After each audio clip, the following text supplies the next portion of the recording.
नाशिक सिडकोकरांसाठी महत्त्वाची बातमी। येत्या काही दिवसात पाणी पुरवठ्यावर परिणाम होणार आहे। महापालिकेने नागरिकांना पाण्याचा काटकसरीने वापर करण्याचे आवाहन केले आहे।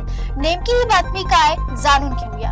नाशिक महानगरपालिकेकडून सिडको परिसरात 16 ते 23 फेब्रुवारी 2026 या कालावधीत कमी दाबाने पाणी पुरवठा केला जाणार आहे। सिडको प्रभाग क्रमांक 29 मधील पवननगर जलकुंभाच्या आतील भागाची दुरुस्ती आणि स्ट्रक्चरल मजबूतीकरणाचे काम हाती घेण्यात असल्याचं हा निर्णय घेण्यात आलाय।